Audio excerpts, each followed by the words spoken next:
Welcome to Diwakar physics. चलिए हम calorimetry का न्यूमेरिकल सॉल्व करेंगे। तो ये क्वेश्चन मैंने लिख के रखा है। Liquids A and B are at 20 degree and 30 degree Celsius.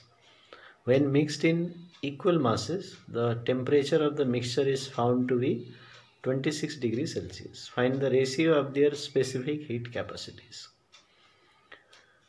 अभी यहाँ पर दो लिक्विड को मिक्स करना है। तो जब भी दो लिक्विड को या if we mix two substances at different temperature, then one body will lose heat and other will gain heat. So then which body will lose heat here? So 30 degree Celsius जो higher temperature में है that will lose heat and the body at lower temperature will gain heat. Then heat lost by hot body is equal to heat gained by cold body. तो ये usual process है। तो इसी को हम use करेंगे heat lost bye hot body and heat lost bye cold body. ये equal करेंगे, फिर हम जो चाहिए हमें वो हम निकाल पाएंगे। तो ये बेसिक स्ट्रक्चर है। अभी दूसरा प्रॉब्लम ये है कि जब हीट लॉस्ट होगा then how much heat is lost. तो उसका फॉर्मूला होता है Q is equal to MC delta T। ये हम यूज़ करेंगे इसमें। और एक फार्मूला है Q is equal to heat capacity into delta T। ये भी यूज़ कर सकते हैं, लेकिन यहाँ पर देखिए स्पेसिफिक हीट कैपेसिटी का रेशियो निकालना है। मास दिया है, इक्वल मास दिया है, तो मोस्ट प्रोबेबली ये फार्मूला हम यूज़ करेंगे। कभी कभी क्वेश्चन में पावर दिया रहता है तो Q is equal to PT, power into time, ये भी यूज़ कर सकते हैं, लेकिन इस केस में ये हम यूज़ करेंगे। ठीक है, तो अभी हम डिसाइड कर लेंगे कि which body will lose heat. So heat lost by B. ठीक है, तो अभी हीट लॉस्ट, आप चाहे तो हीट गेंड भी निकाल सकते हैं, कोई प्रॉब्लम नहीं है। तो मैंने heat lost by B, why I have selected B because it is at higher temperature. तो फॉर्मूला है, मान लीजिए Q1 is equal to MC delta T। तो मास कितना है नहीं दिया है, इक्वल दिया है, लेकिन हम इसको M ही लेके करेंगे। C हमको चाहिए। डेल्टा T कितना होगा, जब B का देखिए, B का इनिशियल टेम्परेचर देखना है और फाइनल टेम्परेचर देखना है। जब भी डेल्टा T लिखेंगे तो याद रखना उस बॉडी के लिए what is the initial temperature and what is the final temperature, दोनों को माइनस कर दीजिए। सो 30 माइनस 26, ये बहुत ही इम्पोर्टेंट है। तो कभी स्टूडेंट्स कंफ्यूज हो जाते हैं, 20 भी दिया है 30 दिया है तो ये दोनों माइनस कर देते हैं। कभी नहीं, जिस बॉडी के बारे में हम निकाल रहे हैं हीट लॉस्ट हीट गेन, उसका इनिशियल एंड फाइनल टेम्परेचर को सब्ट्रैक्ट करना है। ये है बेसिक रूल। तो ये मैंने पाया MC इंटू 4, तो 4 MC हो गया। ओके, अभी हीट गेंड हम निकालेंगे।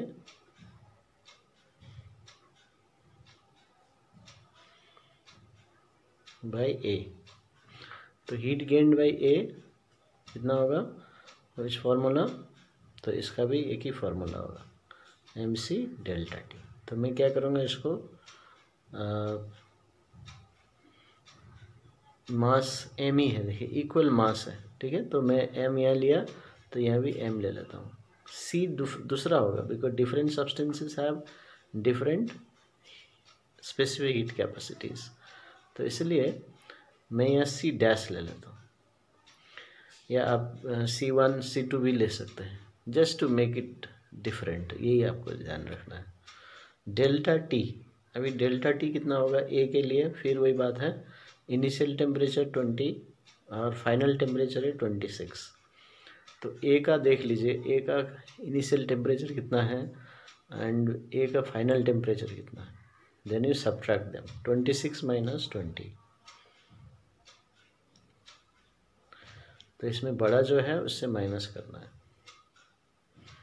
तो इसमें कितना आ रहा है 6 MC डैश, ये आ गया। 6mc dash.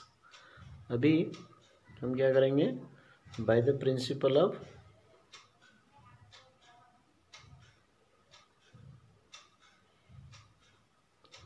कैलोरीमेट्री। तो प्रिंसिपल ऑफ कैलोरीमेट्री क्या है, heat lost is equal to heat gain, है ना। तो इसलिए पहले मैं ए का लिख लेता हूँ, क्योंकि जब भी यहाँ ratio of their specific heat capacities, पहले ए दिया है तो ए लिख लीजिए पहले। तो 6mc dash equals to 4mc। तो ये देखिए कैंसिल हो गया, मास मास, फिर आप सी डैश बाई सी, ये निकालना आपको। तो सी इधर आ गया, 6 इधर लेके जाइए। सो 4 अपने जगह में रहेगा, जो 6 जाएगा इधर से डिवाइड होगा, सो 4/6। तो ये हो गया 2/3। So therefore C dash is to C is equal to 2:3.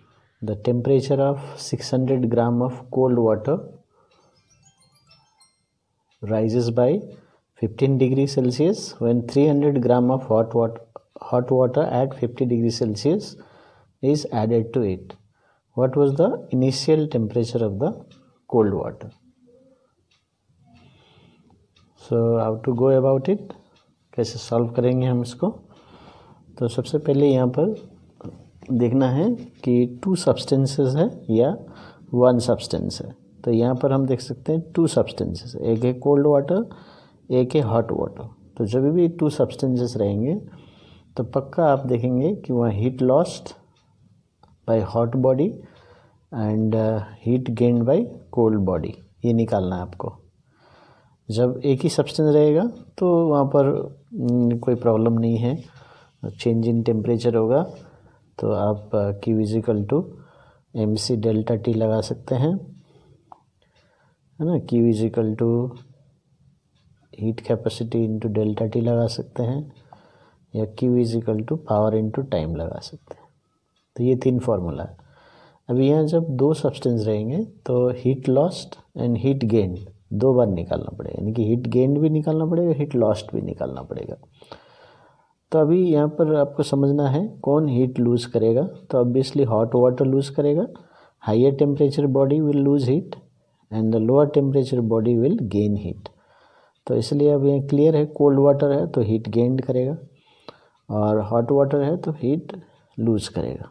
तो आप दोनों में से कोई भी पहले निकाल सकते हैं। अभी यहाँ पर temperature of cold water rises by 15 degree, है ना। तो ये हो गया आपका कोल्ड वाटर का, लिख लेते हैं चलिए। तो जब भी 2 सब्सटेंस रहेंगे तो यहाँ पर उनके इंफॉर्मेशन लिख लीजिए। तो मास कितना है, temperature of 600 gram of cold water added to raises by 15 degree Celsius. अभी ये जो राइजेस बाय है तो ये बढ़ गया है। मान लीजिए पहले 2 डिग्री था, अभी 17 डिग्री हो गया। तो 17 माइनस 2 15, है ना, या 2 + 15 17 हो गया। तो ये अपने आप में ये डेल्टा टी है। तो इसको मैं लिख देता हूँ delta T for cold water, ठीक है। अभी और कुछ दिया नहीं दिया। अभी हॉट वाटर का आ जाइए, मास 300 डैश लिख लेता है, M डैश लिख लेता हूँ मैं, 300 ग्राम। तो दोनों ग्राम में है, आपको चेंज करने का ज़रूरत नहीं है। डेल्टा टी हमें मालूम नहीं है इसमें, क्योंकि ये वाटर एट 50 डिग्री सेल्सियस, ठीक है। तो यानी कि इसका टेम्परेचर है 50 डिग्री सेल्सियस, ये इनिशियल टेम्परेचर है। तो अभी हम क्या करेंगे, अब इसको दोनों को मिक्स कर देंगे। तो हम क्या करेंगे, इसका फाइनल टेम्परेचर जब तक नहीं आते दोनों, तब तक ये हीट गेन करेगा, हॉट वाटर हीट लूज करेगा। तो हम let the final temperature be x degree, Celsius ले लेते हैं, ठीक है। तो अभी heat gained by hot body क्या होगा, sorry heat gained by cold body,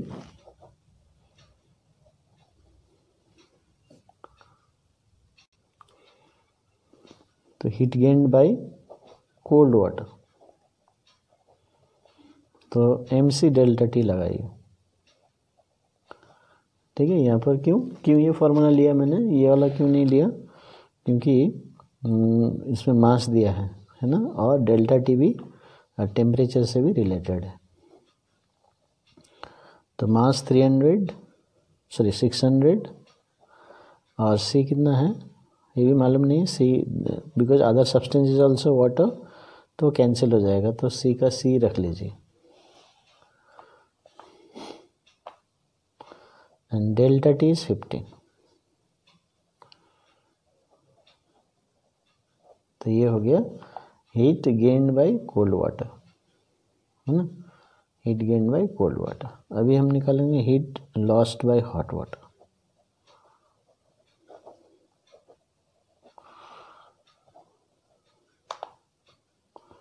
तो इसमें भी हम mc डेल्टा टी लगा देंगे। तो मास कितना है इसका 300, सी कितना है, ये सी लिखेंगे हम, बिकॉज कंपेयरिंग करेंगे ना, कैंसिल हो जाएगा। अभी डेल्टा टी का बात है, देखिए ये 50 डिग्री जो हॉट वाटर का टेम्परेचर है, हाँ, ये hot water will lose heat, so obviously final temperature of water will be less than 50, ठीक है ना।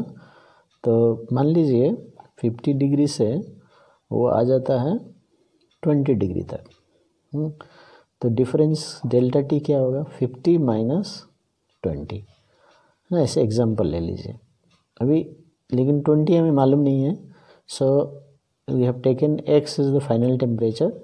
यदि फाइनल टेम्परेचर 20 होने से क्या होगा 50 माइनस 20, कि नंबर है तो स्टूडेंट जल्दी समझ लेता है, तो वेरिएबल रहता है थोड़ा दिक्कत होता है, तो कोई प्रॉब्लम नहीं। ये 20 के बदले में x है तो 50 माइनस x हो जाएगा ये। तो ये हमें हीट लॉस्ट हमको मिली है, ठीक है। तो एग्जामिनेशन पॉइंट ऑफ व्यू से हम देखते हैं, तो इसमें 1 मार्क्स मिल जाएगा, इसमें 1 मार्क्स मिल जाएगा।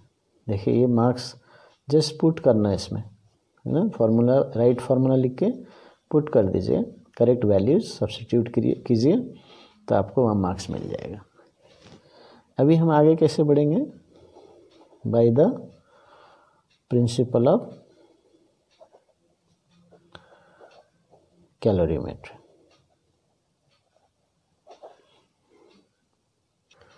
तो by the principle of calorimetry ये value heat lost is equal to heat gain. अब मैंने यहाँ पर इसको पहले लिखा है because I want to find the value of x, तो ये पहले इधर लिख लेता हूँ। आप चाहे तो this is equal to this भी लिख सकते हैं, कोई दिक्कत नहीं है। तो इसको देखिए सी कैंसिल हो गया, मल्टीप्लाई में है, और ये 0 भी कैंसिल कर सकते हैं। यदि आपको दिक्कत है कैंसिल होगा नहीं होगा तो आप इसको ट्रांसफॉर्म कर सकते हैं, इधर लेके आ सकते हैं, फिर कैंसिल कर सकते हैं, वो आपके ऊपर है, ठीक है। तो अभी यहाँ क्या बचा है 50 minus x is equal to 30, तो x is equal to 20 degree आया। तो देखिए फाइनल टेम्परेचर 20 डिग्री है, तो इसका मतलब hot water, so cold water का क्या हो गया, और हॉट वाटर 50 डिग्री में था, ये आ गया 20 डिग्री में, और जो कोल्ड वाटर का मालूम नहीं है ना, ये आ गया 20 डिग्री में, और ये कितना इंक्रीज हुआ है 15 degree Celsius, it increases by 15 degree Celsius. तो सिंपल नॉलेज से आपको मालूम चलता है, ओके 15 डिग्री बढ़ने से by increasing by 15 degree it has attained 20 degree Celsius. तो what will be the original temperature, मान लीजिए y है, original temperature initial temperature is y, तो y plus 15 is equal to 20, और 20 minus 15 is equal to y। तो आप जैसा आपको अंडरस्टैंडिंग होता है वैसे आप लिख सकते हैं. So therefore initial temperature